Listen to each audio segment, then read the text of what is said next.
70% es la parte porosa del suelo, que el 25 al 30 está ocupado, debería estar ocupado por el agua, y el otro 25 a 30% por gas.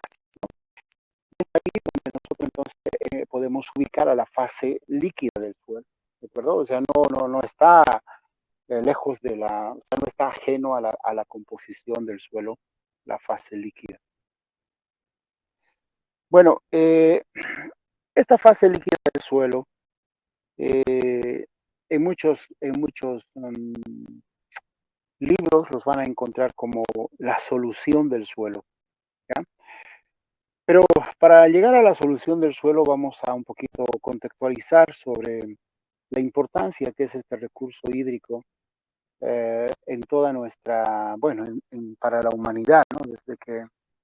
Desde sus inicios hasta hoy, seguramente a futuro, es muy importante, ¿no?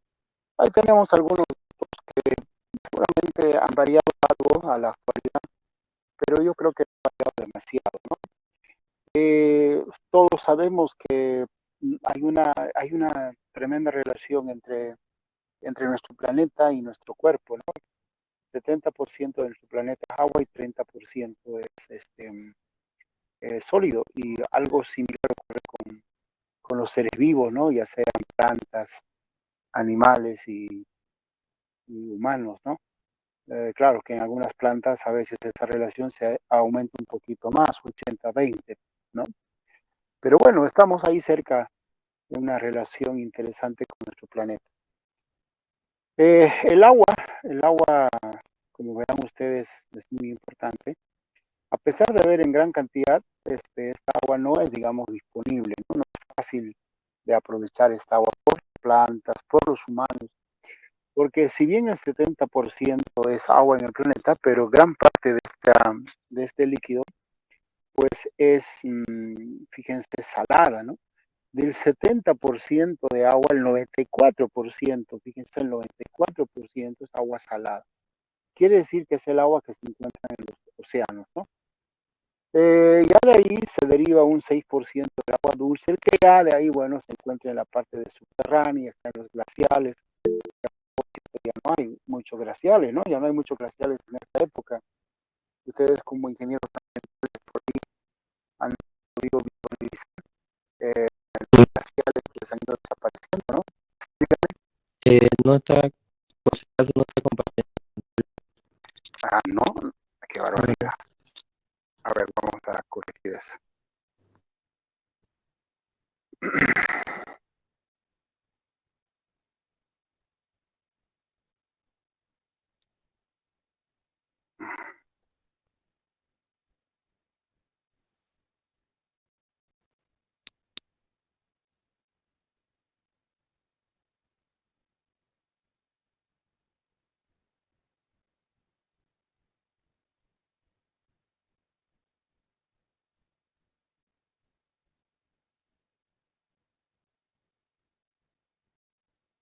Bueno, ahora sí, ¿no?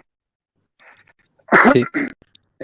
Bueno, entonces les decía yo que del 100% del agua que está en nuestro planeta, pues fíjense, el 6% solo es aprovechable de diferente manera por nosotros los seres vivos, ¿no? Digo nosotros porque, bueno, formamos parte de las plantas, los animales y los humanos, ¿no? Eh, bueno, ya ustedes deben saber lo valioso que es este recurso a todo nivel para, para alimentarse, para la misma producción de alimentos, pues tiene una tremenda utilidad, ¿no es cierto? Este recurso que es el agua.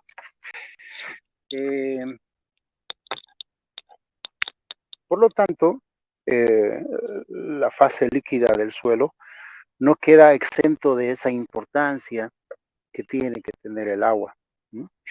¿Por qué digamos que no deja de ser importante? Porque fíjense, el agua que hay en el suelo pasa, ¿no es cierto?, al agua a formar parte de la planta. Eso quiere decir que si en el suelo no hay agua, Entonces las plantas no van a poder desarrollar su ciclo vegetativo y por ende no van a poder cumplir pues con su propósito de producir biomasa, ¿verdad? Entonces ya ahí tenemos nosotros una relación muy importante de lo que es la relación agua, suelo y planta, ¿no? Eh, también este, podemos ver que este recurso, en estos tiempos al menos, está muy escaso ya, ¿no? Muchos dicen que por ahora se está produciendo la guerra por la energía, ¿no? Por en este caso por la energía fósil. Algunos especialistas en medio ambiente y en el desarrollo de la humanidad en general, pues indican de que no va a tardar mucho en que los pueblos, ¿no es cierto? En este caso, las naciones inicien guerras por el agua. Ya en nuestro país hubo un indicio de eso, ¿no? Cuando en el Alto, ¿no es cierto? El Alto, siempre esa gente que es muy belicosa, ¿no? Pelea por las cosas a veces con razón, a veces sin razón, pero en este caso en Cochabamba se inició, ¿no? La guerra por el agua. Estaban empezando a cobrar impuestos, a subir el precio de las instalaciones de agua potable, y eso ha hecho que, pues, bueno, se haga un conflicto acá en Bolivia. Entonces, muchos dicen que ese conflicto pues, puede desarrollarse no solo en Bolivia, sino a nivel mundial. Entonces, al inicio de la clase yo les había dicho que esta fase líquida pues va a ocupar dentro de la composición del suelo el 25%. En ese 25% que está, digamos, bueno, está formando parte de la porosidad del 25 está todo lleno de agua, ¿no es cierto? Tendría que estar agua. Si tenemos el 25% de agua en el suelo, pues ya estaríamos hablando del agua útil, ¿no? Esto implica entonces que se van a producir en esta parte un sinfín de procesos físico-químicos que quizás dentro de los más importantes está la disolución y la solubilidad y la hidrólisis de lo que nosotros vamos a llamar nutrientes. Es decir, va a ser muy importante esta fase líquida para la parte de la nutrición vegetal. ¿Esto qué quiere decir? Esto quiere decir entonces que las plantas se van a desarrollar, ¿no es cierto?, en función a cuánto de nutrientes tienen disponible. ¿Y cuándo van a tener disponible? Cuando el agua, ¿no es cierto?, pueda solubilizar los minerales. Esta es una cuestión muy fácil de probar, ¿no es cierto? Por ejemplo, en las investigaciones que se hace sobre fertilizantes, se aplica fertilizante al suelo y si no se le agrega agua, resulta que no vamos a poder visualizar respuesta de ese fertilizante, ¿no? O sea, si nosotros agregamos nitrógeno, fósforo, potasio, pues no vamos a ver respuesta en la planta si es que no hay agua. ¿Por qué? Porque esos sólidos que son los fertilizantes, e incluso si son líquidos, porque hay algunos fertilizantes que vienen en forma líquida, si son aplicados al suelo y no hay agua, no van a pasar a formar parte de la solución del suelo. ¿De acuerdo? Por lo tanto, pues aquí juega un papel muy importante el, el agua, ¿no? Eh, También la importancia de esto radica en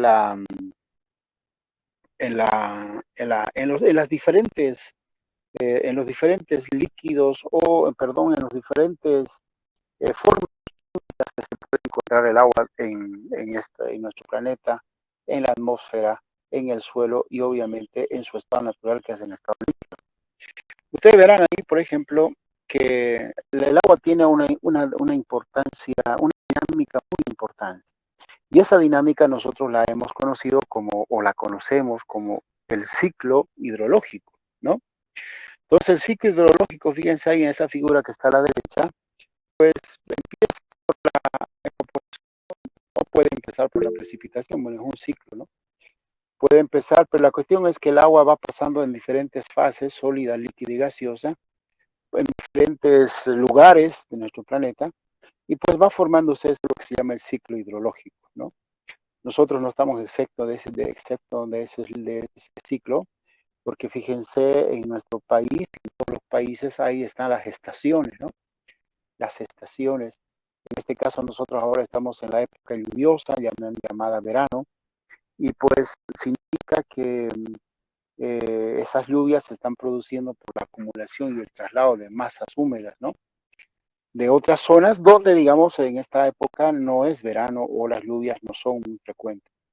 Va a pasar esto más o menos en el mes de marzo, ya va a disminuir notablemente las lluvias y vamos a entrar a una zona de invierno, mayo, junio, donde va a estar muy seco. Y eso se debe justamente al ciclo hidrológico que genera climas o microclimas en algunos casos, ¿no? En diferentes partes de nuestro planeta. Ese ciclo nosotros obviamente lo tenemos que manejar, ¿no? Para poder aprovecharlo. Por eso que fíjense en la actividad productiva de alimentos, la disponibilidad de agua es muy importante, ¿no? Hay dos épocas bueno, acá en Santa Cruz principalmente hay dos épocas de siembra, la llama la época de verano y la época de siembra, la de invierno.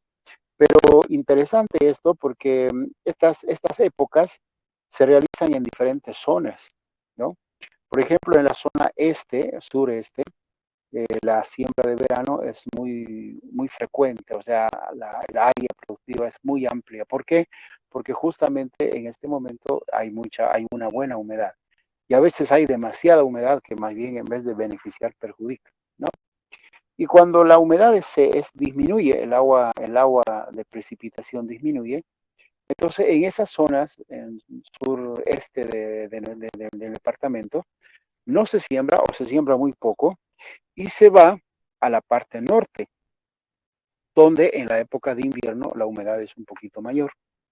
Entonces la producción agrícola juega con este ciclo hidrológico, juega con estas épocas de lluvia y épocas de estiaje se llama, o sequía, ¿no? O reducción de humedad, porque es muy importante el agua, ¿no es cierto?, para la planta.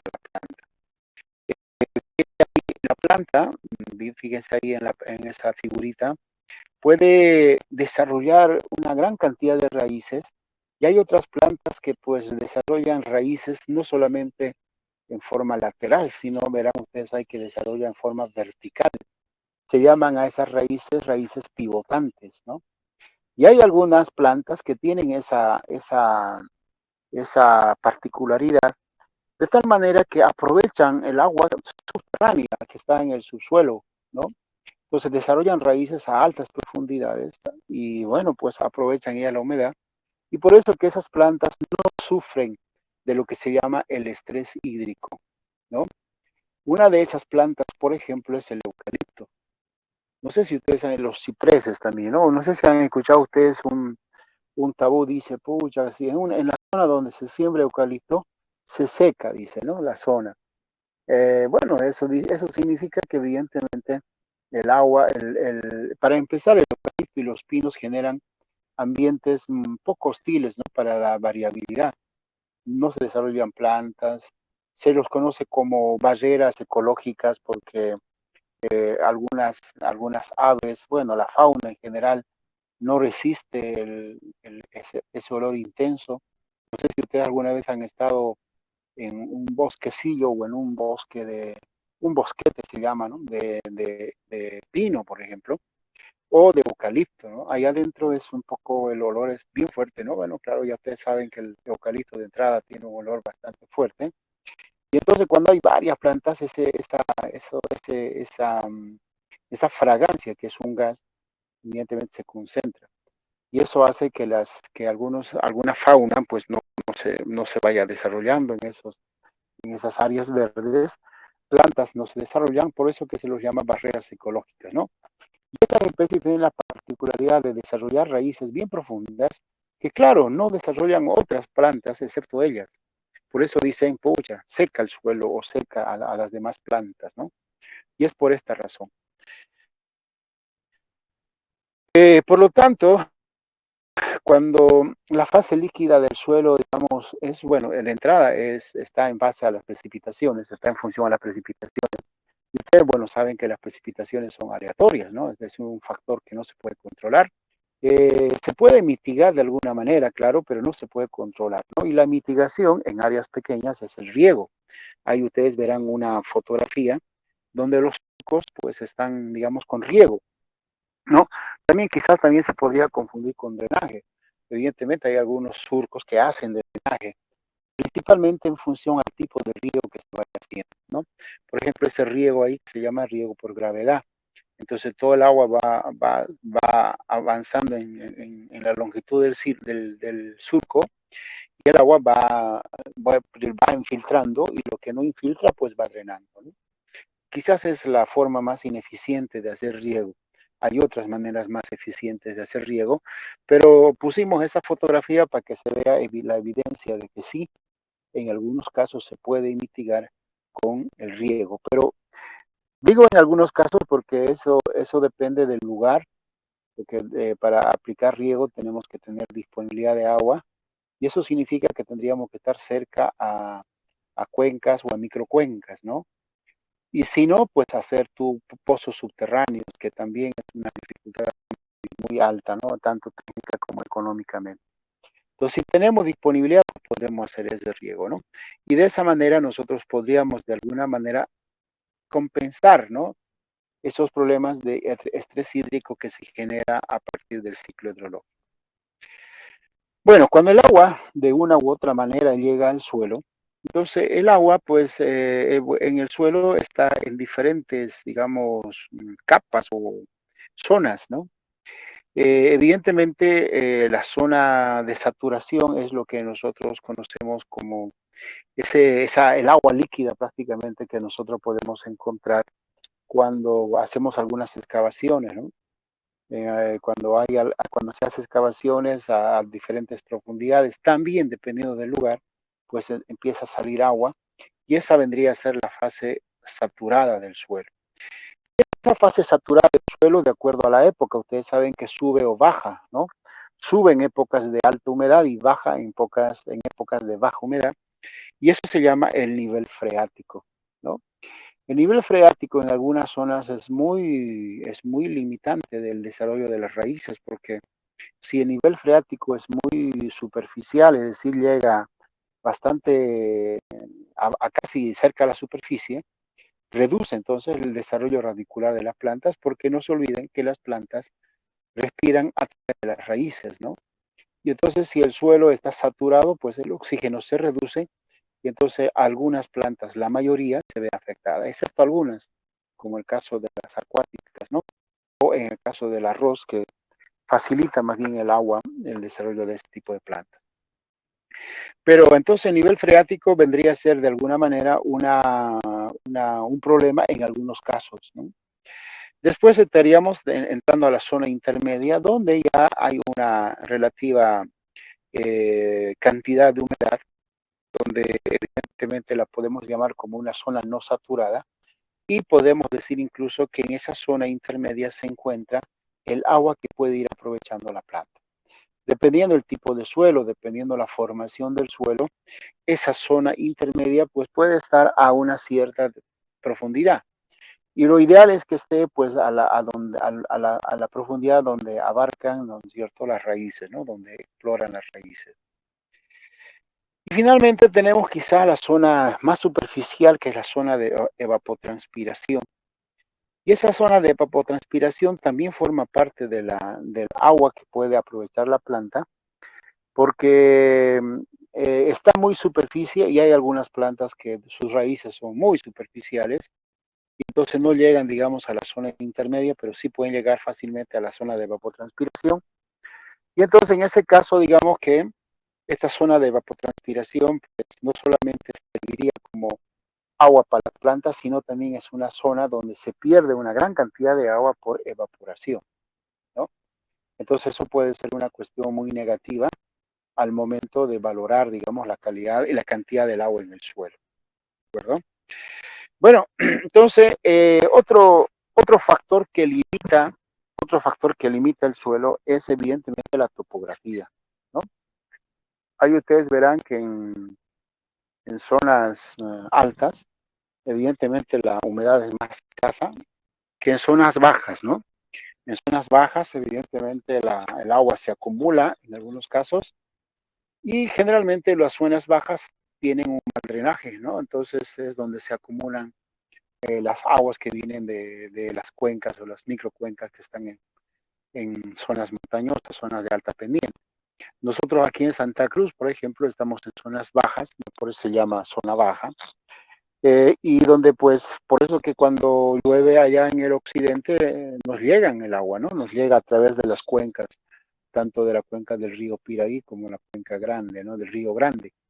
Entonces esas aguas nos llegan y pues de alguna manera facilitan, ¿no? La formación de suelos, justamente por eso se llaman suelos aluviales. Pero también cuando vienen en gran cantidad de agua, pues también genera perjuicios, ¿no? Bastantes daños y perjuicios a la producción, ya sea ganadera o ya sea agrícola, ¿no? Entonces la pendiente es muy importante en la cantidad de humedad que hay en el suelo. Nosotros podemos evaluar el frente, se llama frente de humectación, ¿no? Es decir, qué parte o qué cantidad, qué volumen del suelo está permanentemente húmedo. Para hacer eso tendríamos nosotros que hacer una calicata al momento de que el suelo esté pues saturado, ¿no? Saturado. Y en el momento que sea saturado, evidentemente ahí nosotros podríamos ver hasta dónde llega, bueno, si es saturado, seguramente que todo el suelo va a estar húmedo, todo el perfil, pero después de un determinado tiempo, que más o menos nosotros indicamos 48 horas, se va a perder el agua gravitacional y va a quedar, digamos, la zona húmeda, la zona que va a contener el agua útil, ¿no? Y esa zona sería la zona de humectación, que de acuerdo al tipo de suelo, de acuerdo a la textura, de acuerdo a la cobertura, de acuerdo a varios factores físicos, pues puede encontrarse en la parte superficial o a una mediana profundidad, ¿no? Entonces, esa fuente de humectación nos da una idea digamos, de cuál es la capacidad de retención de agua que tiene el suelo, ¿de acuerdo? Bueno, el contenido del agua en el suelo puede expresarse como contenido másico o como contenido volumétrico, ¿no? El contenido másico, ahí ustedes verán, es la masa de agua respecto a la masa del suelo seco, ¿no? Y el contenido volumétrico es el volumen del agua respecto al volumen del suelo. Por ahí uno dice, bueno, ¿y por qué la diferencia? Bueno, porque en el caso del volumen principalmente, no se olviden que puede variar en función a las partículas que tenga el suelo. Hay algunas que tienen imbibición. ¿Qué es imbibición? Imbibición es aquellas partículas que cuando contiene agua, se hinchan, ¿no? Se imbiben. Estos son, por ejemplo, las arcillas, ¿no? Y entonces, bueno, cuando ocurre eso, este, puede variar el volumen, ¿no? El volumen del suelo respecto al volumen del agua. Pero cuando no hay, digamos, esa situación, entonces, por ejemplo, hay materia limosa, arenosa, no hay ese problema, entonces no, obviamente que no vamos a tener eso. Entonces, se puede manejar cualquiera de esas dos unidades, ¿no? Ya sea eh, el volumen, o sea, en este caso la masa del agua, que sería el contenido másico, o en otro caso el contenido volumétrico, ¿no? Bueno, entonces, eso lo tenemos que considerar al momento de evaluar, digamos, la cantidad del suelo, de la cantidad del agua en el suelo, ¿no? Ahora, este, también podemos nosotros hacer la evaluación de la cantidad del agua a partir de la densidad. Y ustedes dirán por qué la densidad, principalmente la densidad aparente. No se olviden que la densidad aparente tiene relación con la porosidad, ¿no es cierto? Y la cantidad de agua la cantidad de agua que contenga un determinado suelo va a estar en función a la porosidad. Entonces, a partir de la densidad aparente, también nosotros podríamos estimar, ¿no es cierto?, la cantidad de agua presente en el suelo. Entonces, nosotros tenemos dos formas de medir el suelo, ¿no? El contenido en forma de contenido másico, en contenido volumétrico o a partir de la densidad. ¿De acuerdo? Bueno, Ya habíamos dicho que el agua en el suelo puede venir de diferentes fuentes y obviamente la principal fuente es la lluvia, ¿no? Y obviamente en algunos casos las cuencas o las microcuencas, ¿no? A nivel de productividad, evidentemente, el agua que nos interesa son el agua de las precipitaciones pluviales, ¿no? Las PP. En algunos lugares, pues, puede llegar también el agua al suelo a través de la nieve, ¿no? Que aquí en Santa Cruz obviamente no es nada frecuente. No es nada frecuente, no hay, ¿no? Directamente. El granizo en algunas zonas se produce. El agua freática, es decir, por el agua subterránea. Las nieblas, una manera interesante de producir agua en algunos países. Aquí una vez vinieron unos suizos acá a querer aprovechar la nieblina, ¿no? Hicieron un trabajo interesante allá por, ¿cómo se llama esto? Por la Moromoro, es un pueblo, es Moromoro, es yendo a Moromoro, pero en el camino de Moromoro hay un pueblito que se llama Lagunilla, que está bien en una montaña, y justamente cuando uno llega a esa montaña empieza a bajar el camino a Moromoro. Moromoro está en un vallecito. Entonces ahí en Lagunillas pues la nieblina es bastante alta y ahí se instaló un estudio piloto sobre cómo se podría aprovechar la nieblina para poder recolectar agua, ¿no? Porque además esa zona es relativamente seca. Y bueno, funcionó, pero bueno, como toda tecnología, si no se lo maneja adecuadamente, no tiene los resultados esperados, ¿no? Por eso que ha estado funcionando un tiempito y después, bueno, la gente encargada del manejo creo que no lo ha hecho bien y lo desistieron. Pero se intentó en esos casos, ¿no? Aprovechar ese tipo de agua. Pero por lo tanto, acá en Santa Cruz, principalmente, nuestra fuente principal es la lluvia, ¿no? Y por lo tanto, nosotros tenemos que saber medirlo o lo medimos directamente cuánto llovió. Y ahí se mide a través de ese equipo que es el pluviómetro, ¿no? Que seguramente ustedes han debido conocerlo o lo deben conocer. Y ese pluviómetro, evidentemente, nos indica la cantidad de agua que cae a través de la precipitación pluvial, mide en milímetros. Y bueno, si por ejemplo, como dice ahí dice 10 milímetros, significa 10 metros o 10 litros por cada metro cuadrado. Entonces, ustedes habrán escuchado por los informativos, ¿no? Cuando a veces así amanece lluvioso o hay bastante agua en la ciudad, dicen, no, pucha, está lloviendo 20 milímetros, ¿no? Y bueno, 20 milímetros parece, ¿y cómo va a llover 20 milímetros si no estamos mojando, estamos inundando, ¿no? Pero son 20 litros por metro cuadrado y obviamente esto, si es acumulativo, eso significa que el suelo ya no va a poder absorber, ya no se va a poder infiltrar y entonces pues eso puede generar inundaciones, ¿no? Porque justamente el suelo se satura. Entonces, en las precipitaciones hay otro parámetro también que se toma en cuenta, que es la intensidad. No es lo mismo, ¿no es cierto? No es lo mismo que llueva 20 milímetros en, digamos, toda una noche, ¿no es cierto? Toda una noche, es decir, en 12 horas, que llueva los 20 milímetros en 2 horas, por ejemplo. La intensidad es muy importante, ¿no? Entonces, cuando llueve durante 12 horas, digamos, pues llueve lentamente y el agua pues puede ser absorbido por el suelo, ¿no? Puede absorberse por el suelo. Y entonces se infiltra gran parte del suelo. Pero si llueve de golpe, pues entonces el suelo no tiene la capacidad, a no ser que sea un suelo arenoso, ¿no? No tiene la capacidad de absorción de agua y entonces pues se colmata y empieza a escurrir el agua. Entonces es muy con la caída de las precipitaciones pluviales.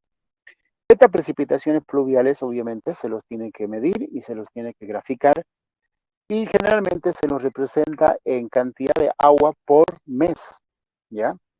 O sea, lluvia por mes. Por eso que ahí ustedes podrán ver, digamos, más o menos esa barra azul representa un mes, ¿no? Entonces, ¿por qué razón? Porque, claro, a veces no, las lluvias diarias son muy pocas, y entonces uno va acumulando durante un mes y dice, bueno, en el mes tal llovió tanto, cayó tanto, ¿sí? Por ejemplo, aquí en Santa Cruz este mes de enero fue bastante, ¿no? O sea, batió los récords de otros años, ¿no? O sea, que ha sido muy lluvioso.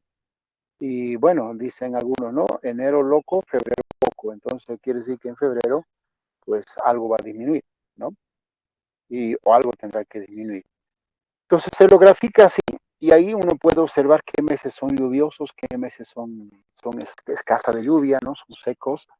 Y con eso uno planificar, digamos, el manejo de, en este caso, de la precipitación pluvial. No manejo, sino la planificación de cómo usar esa lluvia, ¿no? Junto con la precipitación se debe evaluar lo que está marcando la línea roja, que es la evapotranspiración.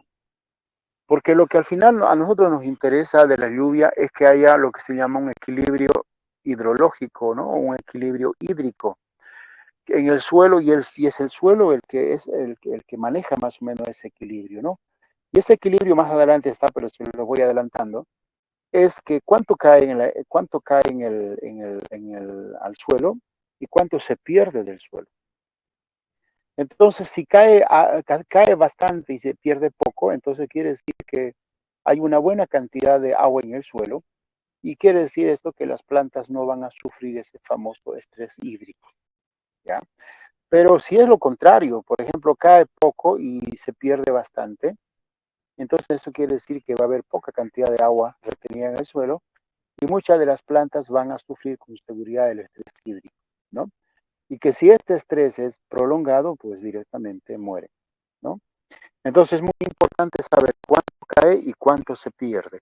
¿Cómo sabemos cuánto se cae? A partir de la precipitación pluvial. ¿Cómo sabemos cuánto se pierde? A partir de la evapotranspiración.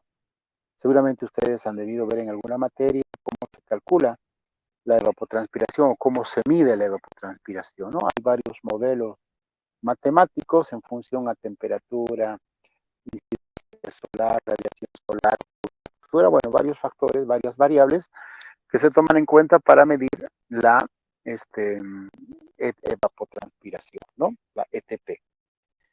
Bueno, entonces eso es muy importante porque, bueno, es la fuente principal, ¿no? Del agua del agua en el suelo. Ahora, ¿cuáles son las funciones del agua, no es cierto? Tanto en el suelo como en la planta, ¿no? Bueno, no se olviden, vuelvo a reiterar que para que la planta pueda asimilar o absorber agua y nutrientes, tiene que estar en el suelo, ¿no? O a no ser que, ¿no? Por ahí alguien dice, eso no es una absolutez, lógico, nada es absoluto, ¿no? Desde que Einstein demostró la teoría de la relatividad, nada es absoluto. Y aquí yo les doy un ejemplo, ¿no? Porque si alguien dice, bueno, el suelo sí, pero ¿y qué hay con los hidropónicos? Sí, señor, los hidropónicos no necesitan suelo, ¿no? Solamente necesitan agua y nutrientes. Y entonces ahí evidentemente el agua no siempre va a venir del suelo. En el caso de los hidropónicos, pues va directamente del agua hacia la raíz, ¿no? O sea, de agua a raíz directamente, sin que intervenga el suelo. Pero en el caso que intervenga el suelo, que es nuestro objeto de estudio, eh, el agua que hay en el suelo, la planta lo absorbe y del agua total, ¿no? El 60 al 95% es el agua de constitución. 60 al 95, bueno, yo dije 70, ¿no? 70, 30 dijimos, ¿no? Pero hay plantas, evidentemente, que son variables, ¿no? Ahí han puesto un rango. Entre 60 y 95% es el agua de constitución, es decir, es el agua que necesita la planta, ¿no? Es el peso total, digamos, de la planta. Eh, este porcentaje, como dice ahí, varía del periodo, varía en función al periodo de la planta y al tipo de planta, que ahí no está. Pero en realidad esta agua constitución determina la turgencia de las células en el caso de la planta, ¿no? Dice en otras palabras, dice la rigidez. Si una planta está rígida, quiere decir que está turgente. Y si está turgente su célula, quiere decir que el agua que tiene es suficiente, es necesario, el agua es suficiente para que la planta pueda tener, digamos, vida, ¿no? Y en el momento que empieza a perder rigidez y empieza a marchitarse, así el término más criollo, ¿no? Entonces ahí ya quiere decir que el agua de constitución está disminuyendo y pues si eso disminuye, pues puede ser en algunos casos muy fatal para la planta, ¿no? El otro agua es el agua de vegetación, que junto con el agua de constitución es muy importante considerarla porque la planta se va renovando constantemente. El agua de vegetación está más o menos entre lo que la planta extrae y lo que pierde. Entonces, eso es muy importante, ¿no? O sea, ¿cuánto necesita la planta de asimilar agua para mantener para mantener su agua de constitución? Considerando evidentemente que que la planta lo asimila, pues se puede perder por transpiración, ¿no? Y también por evaporación. Entonces el agua de constitución, el agua de vegetación es muy importante para la planta, ¿de acuerdo? Ahora bien, el agua de vegetación y el agua de constitución depende del agua que hay en el suelo. Y entonces aquí en el suelo, vamos a ver aquí que hay diferentes aguas, nombres, ¿no? Que se le da a las aguas en función a su fuerza con las cuales están retenidas o al lugar o al poro que están ocupando, ¿ya? Para esto, nosotros tenemos que tomar en cuenta que el suelo es un material poroso constituido por macroporos y microporos, ¿no? Y la cantidad de estos varía en función a la textura del suelo. Entonces, cuando nosotros decimos, a ver, ¿qué es el agua libre? Ahí es una nominación que se le da a un tipo de agua. El agua libre es el que se encuentra en los poros del suelo, es decir, en el agua, en los poros, macroporos y los microporos, ¿no? Eh, Esta agua libre también se podría llamar agua de saturación, porque si está en los macroporos y en los microporos, quiere decir que que el suelo está lleno, ¿no? Imagínense una esponja, que sería el suelo. La esponja tiene poros. Y bueno, si nosotros le echamos agua a la esponja, va a absorber, va a absorber, va a absorber, pero después va a empezar a perder agua, ¿no? Y entonces quiere decir que ya pues ha absorbido lo mala, su máxima capacidad. Y eso vendría a ser el agua libre, ¿no? Es decir, todo lo que puede retener el suelo. Después hay otra que es el agua ligada, ¿no? El agua ligada, como ahí dice, se halla unida a las partículas del suelo, como una pequeña película, ¿no? Esto implica, evidentemente, que está ligada por fuerzas de adhesión y cohesión, ¿no? Fuerza de cohesión es entre moléculas del agua y fuerza de adhesión es la fuerza de adhesión del agua a las partículas o a las paredes del poro o a las partículas del suelo. Y entonces cuando estas fuerzas son bastante grandes, bastante elevadas, pues la planta no lo puede asimilar. Si bien puede haber agua en el suelo, pero está retenida con mucha fuerza y la capacidad o la fuerza de succión de la planta pues no lo puede aprovechar, no permite que aproveche. Entonces, estas fuerzas de retención, ¿no es cierto? Significa que la planta debe generar lo que se llama un potencial de succión o también dependiendo si es potencial succión o potencial gravitacional. ¿Qué es el potencial de succión? Tiene un sentido negativo, dice, y es responsable de la retención del agua dentro del suelo, ¿no? Y el potencial de succión es igual al potencial matricial más el potencial osmótico. Que en este caso, digamos, el potencial matricial, ¿no? El potencial matricial es la fuerza con la cual está retenida el suelo por la partícula, el agua por la partícula del suelo. Y el potencial osmótico es la fuerza, ¿no es cierto?, que va generando en este caso la planta para absorber, en este caso, el agua con nutrientes a partir de lo que se llama un proceso osmótico. Me imagino que ustedes conocen el término ósmosis, pero si no, les hago recuerdo. La ósmosis es un proceso por el cual puede fluir el agua, ¿no es cierto?, libremente de una solución a otra a través de una membrana semipermeable, ¿no? Y el agua fluye de una solución o de un ambiente de menor concentración a un ambiente de mayor concentración. ¿Eso qué quiere decir?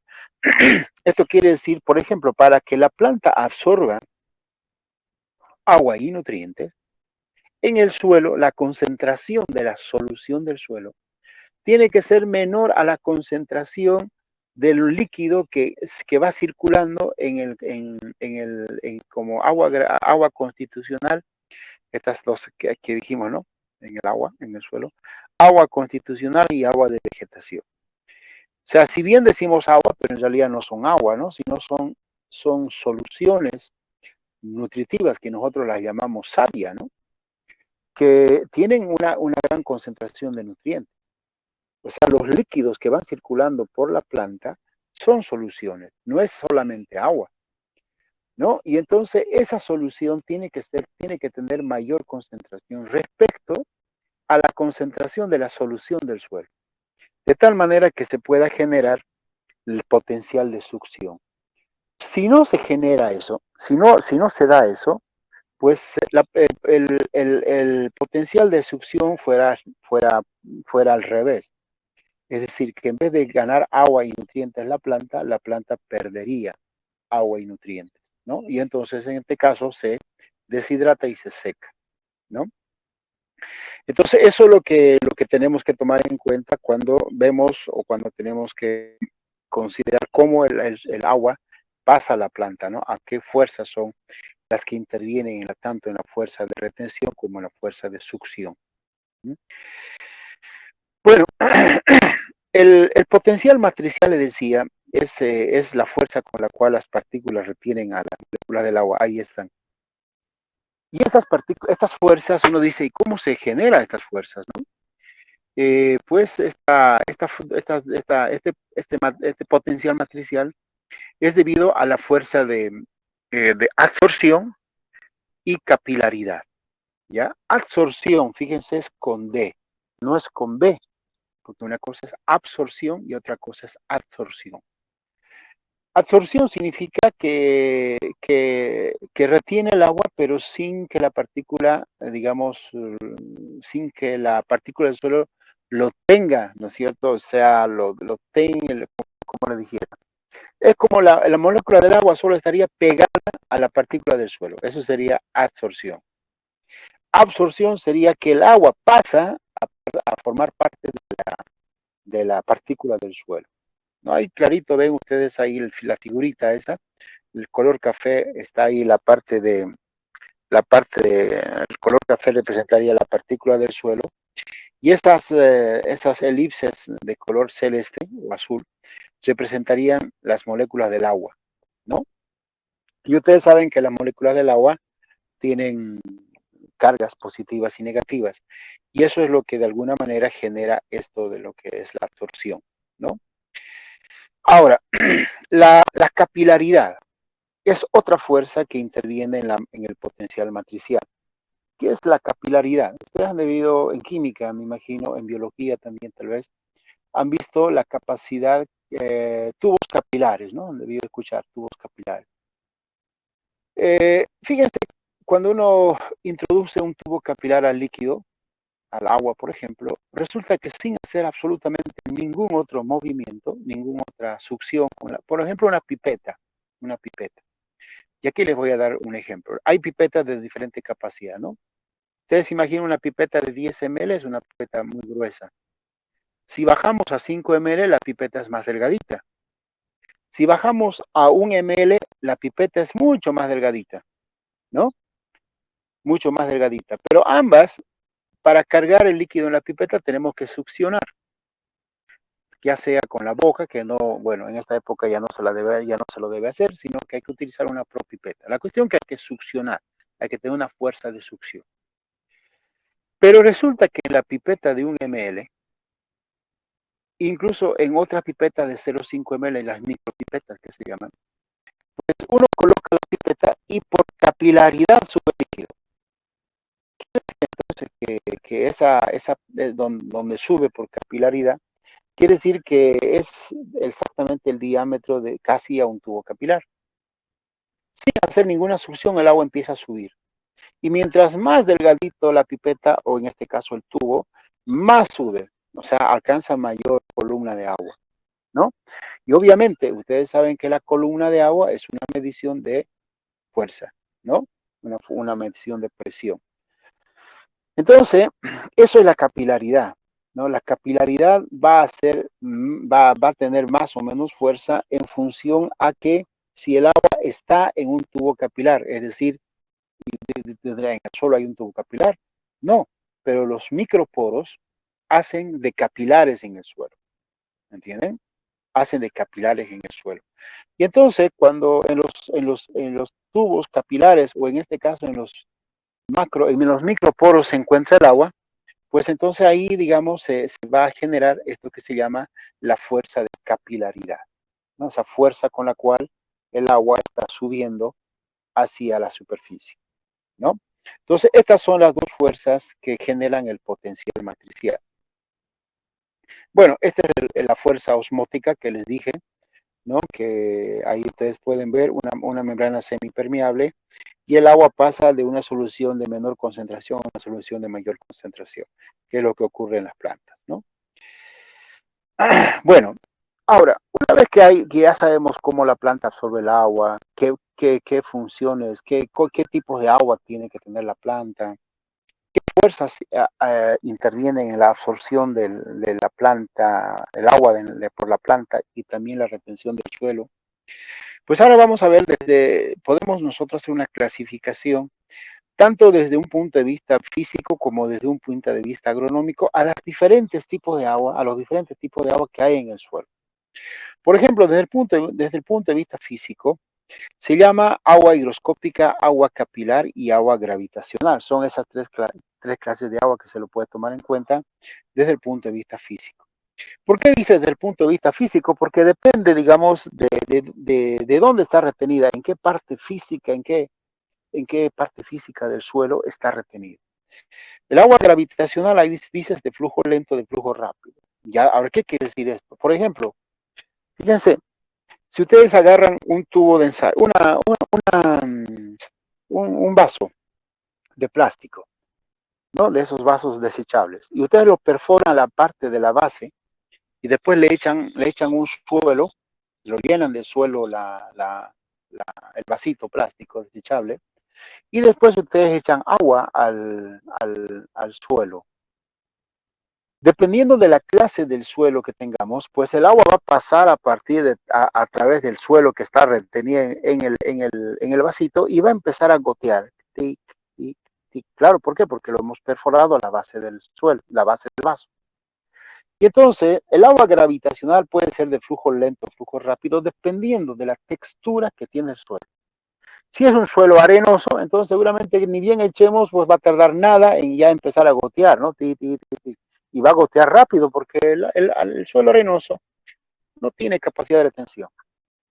Pero si le echamos a un suelo arcilloso, para empezar va a tardar bastante, porque va a ir lento, eso se llama infiltración lenta.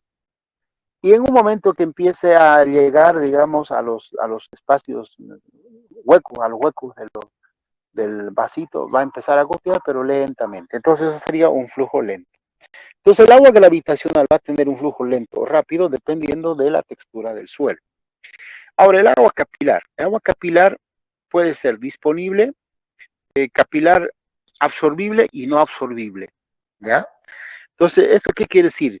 Que el agua capilar, dependiendo de la cantidad, ¿no? Dependiendo de la cantidad de poros, de microporos que tenga el suelo, pues puede ser el agua absorbible o no absorbible. Es decir, en otras palabras, todos los poros no tienen el mismo diámetro. Algunos tienen más, otros tienen menos. Entonces, en aquellos poros de menor diámetro, entonces el agua puede que no sea absorbible. Y en aquellos que tienen una porosidad de mayor diámetro, entonces el agua es ahí absorbible. ¿ya? Más adelante le voy a decir por qué puede no ser absorbible. Y el agua higroscópica es otra forma que uno clasifica el agua desde el punto de vista físico, es aquella agua que está adherida, atrapada por las partículas del suelo. Y entonces ahí evidentemente hay una fuerza de absorción bastante alta que no permite, ¿no es cierto?, que el suelo pueda liberar esas moléculas de agua y obviamente al no ser liberada, pues pierde posibilidad de que esa agua pueda ser aprovechada por la planta. ¿De acuerdo? Entonces se puede clasificar en agua higroscópica, agua capilar, agua gravitacional. Bueno, desde el punto de vista agronómico, tenemos también algunas nominaciones, pero que en realidad representan lo mismo, solamente con otros nombres. La capacidad máxima de retención, la capacidad de campo y el punto de marchitamiento, pues son similares, por ejemplo, a esto. La capacidad de campo representaría, digamos, en este caso, el agua gravitacional, ¿ya? La capacidad de retención sería el punto, el agua útil, el agua capilar sería el agua útil, ¿ya? Y el agua higroscópica en este caso sería el punto de marchitamiento o el punto de marchitez permanente, ¿de acuerdo? Entonces hay una similitud, digamos, entre lo que podemos ver desde el punto de vista físico como desde el punto de vista agronómico. Entonces, si yo le digo en un examen, el agua higroscópica es igual a punto de marchitez permanente, ¿cierto o falso? ¿Cierto? ¿No es cierto? ¿El agua capilar es igual a la máxima capacidad de retención? No, ¿verdad? Falso, porque el agua de máxima retención estaríamos hablando del agua gravitacional, ¿no? Entonces, bueno, son términos, digamos, que uno puede utilizar en diferentes ambientes. En la parte agronómica se utiliza esto, ¿no? Capacidad de campo, punto de marchitez permanente, agua útil. Y ahí tenemos una figurita que nos, digamos, representa lo que es cada uno de estos, ¿no? Fíjense, todo eso es el suelo, las partículas café es el suelo y todo el azul claro es los microporos y el azul oscuro son los macroporos. Cuando todo el suelo está llenito, no hay nada, no hay ningún espacio, quiere decir que el 50% del suelo está lleno de agua, tanto los macro y los microporos. En el agua, desde el punto de vista físico, eso sería agua gravitacional. Desde el punto de vista agronómico sería eso capacidad máxima de retención. Ahora, si se pierde, digamos, el agua de los puntos azules, de los macroporos, entonces quedaría el agua que queda en el de color celeste, ¿no? Y eso sería que quedarían en los microporos. Entonces, desde el punto de vista físico, eso sería agua capilar. Y desde el punto de vista agronómico, sería eso capacidad de campo. Ahora, no sé si ustedes pueden ver, pero cuando tengan la diapositiva después pueden ampliar. Resulta que como margen de los colores café que representan la parte del suelo, hay un borde hay un borde color verde. El agua ahí retenida sería desde el punto de vista físico, sería agua higroscópica. Y desde el punto de vista agronómico sería punto de marchitez permanente, ¿no? Y entonces ahí esta figurita a nosotros pues nos ayuda a asemejar cada uno de estos términos, tanto desde el punto de vista físico como desde el punto de vista agronómico. Bueno, aquí está, digamos, en mayor detalle el agua higroscópica, ¿no? La partícula del suelo, agua capilar y el agua higroscópica, ¿no? El agua capilar sería esa agua que está entre los capilares, es decir, entre los espacios de las partículas sólidas. El agua higroscópica sería esa agua que está adherida a la partícula del suelo, ¿no? Entonces ahí tenemos esa aclaración, digamos, o ampliación de las aguas que hemos visto en diapositiva anterior. Ahora, evidentemente, ¿cuál es asimilable? Es el agua capilar. ¿Cuál es no asimilable? El agua higroscópica. ¿Por qué no es asimilable? A ver, aquí. No es absorbible, aquí está, ¿no? Porque el agua capilar no es absorbible, en este caso que la denominan agua higroscópica, no es absorbible porque su fuerza de retención del suelo es mayor a la fuerza de succión. Y uno dice, ¿y cuál es esa fuerza? Pues aquí está. El agua no absorbible está de 31 a 15 atmósferas, que corresponde más o menos a 4,5 a 4,2 pf. Presión, ¿no? Fuerza, presión. Pero en el caso es más fácil atmósferas, ¿no? Ustedes saben que las atmósferas es una unidad también de presión. Entonces, consideren que nosotros estamos, digamos que bajo una presión atmosférica más o menos de 1, ¿no? 0, quizás 0,98, pero más, digamos que 1. Una atmósfera está sobre nuestras cabezas, esa es la presión. Y entonces, imagínense la fuerza que tiene que está retenida el agua para que sea de 15 a 31 atmósferas, o sea, hay mucha fuerza de retención. Entonces, la planta genera una fuerza no más de hasta 14, 15 atmósferas. Entonces, la fuerza de succión que tiene la planta no supera los 15 atmósferas. Por lo tanto, si está 15, 16, 17, 18, 20, no olvídense, no absorbe la planta. Y por eso se llama agua no absorbible, capilaridad no absorbible, y si quieren, pueden llamarlo agua higroscópica, ¿no? Y el agua capilar absorbible, pues es aquello que está por debajo de 15 atmósferas, ¿no? Y mientras más baja la retención, pues mejor, desde 1 a 15 atmósferas, ¿no? Y entonces, claro, eso es como, es inferior a la fuerza de succión del agua, de la planta, entonces, bueno, fácilmente puede ser asimilable, ¿ya? Y el agua gravitacional acá, bueno, ya hemos explicado que es el flujo lento, ¿no?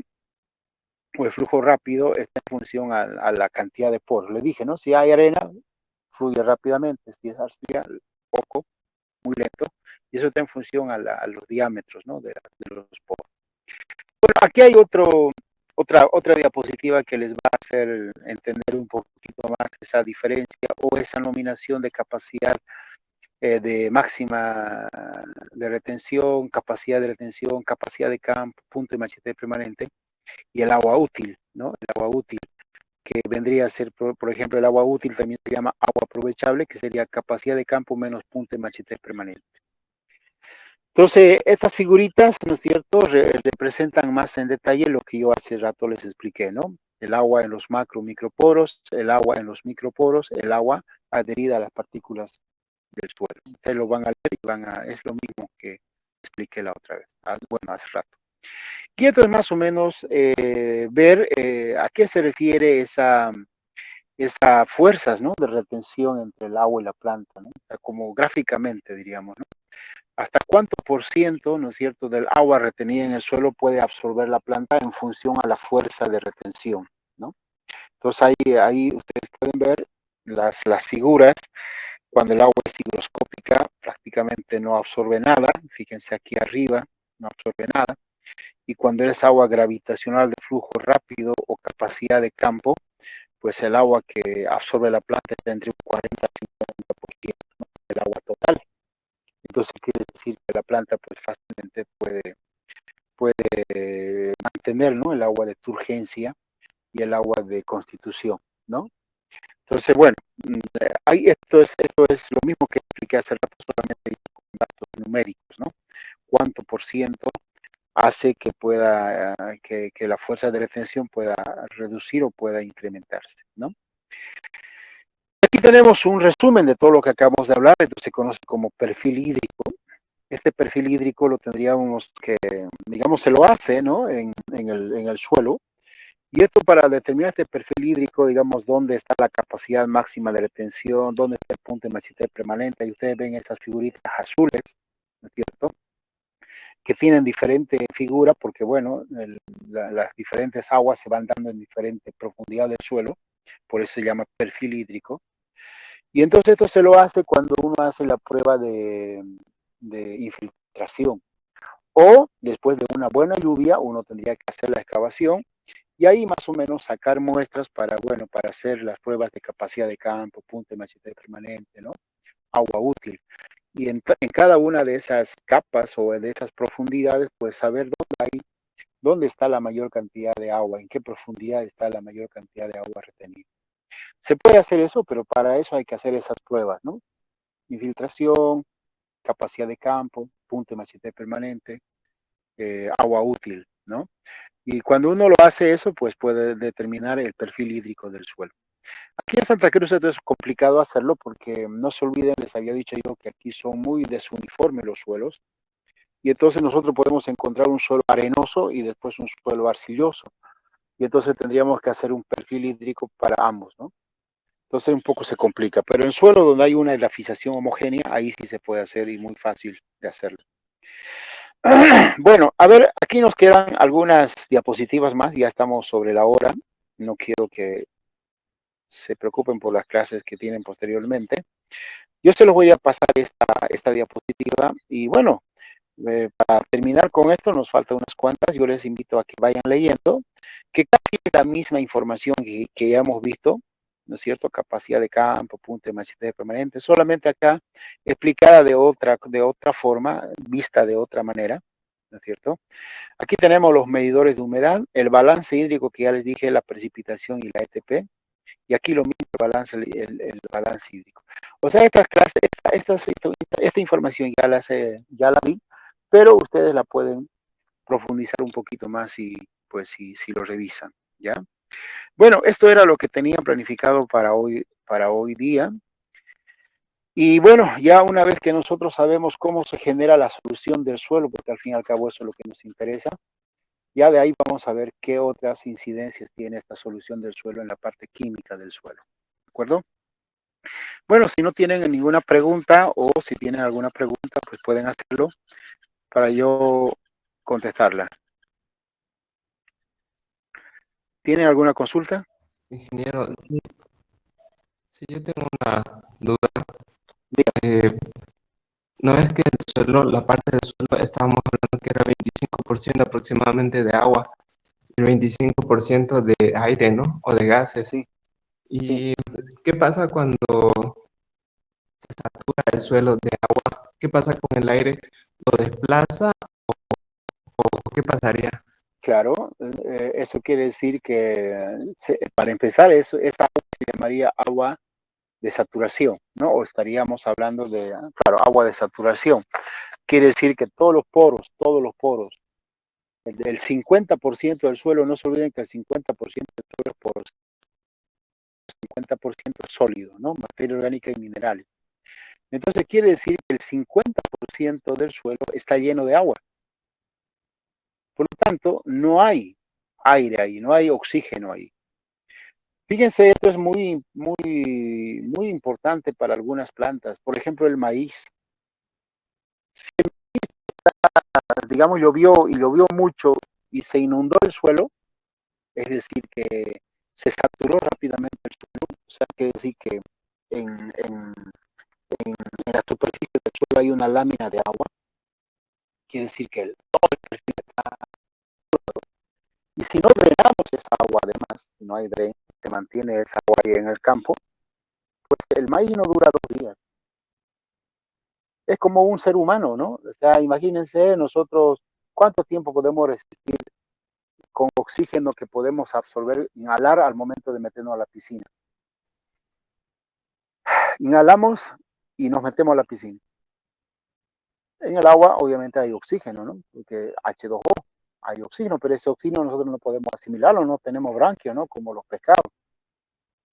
Entonces, 1 minuto en el mejor de los casos, ¿no? Y otros que tienen habilidades quizás un poquito más, 2, 3, no sé. Pero 1 minuto, sin oxígeno estamos liquidados, ¿no? Las plantas lo mismo. Si el suelo está saturado, está lleno de agua, quiere decir que no hay oxígeno. Y entonces la planta, como el maíz es muy susceptible a la inundación, en 2 días está listo, se muere el maíz. Entonces quiere decir que no hay oxígeno, quiere decir que todos los poros están saturados con agua. Entonces no habría fase gaseosa en ese suelo. Todo es fase líquida y fase sólida, nada más, ¿no? Entonces eso es lo que significa cuando el suelo está saturado. No hay fase gaseosa del suelo. Y si no hay fase gaseosa por mucho tiempo, quiere decir que no hay oxígeno. Y si no hay oxígeno, pues las plantas pueden verse afectadas, ¿no? Eso es lo que es. No sé si está clara su pregunta. Sí, sí, está claro. Gracias. Ya. ¿Alguna otra pregunta más? ¿Hay más? Bueno, entonces, bueno, agradecerles por la clase, muy puntuales. La próxima vamos a pasar el día viernes y bueno, a la misma hora de clases, ¿no? A las 2:30. Si no tienen preguntas, pues les agradezco por estar en la clase, cuídense y nos vemos el próximo viernes. Bueno, hasta luego entonces, jóvenes. Hasta luego, ingeniero.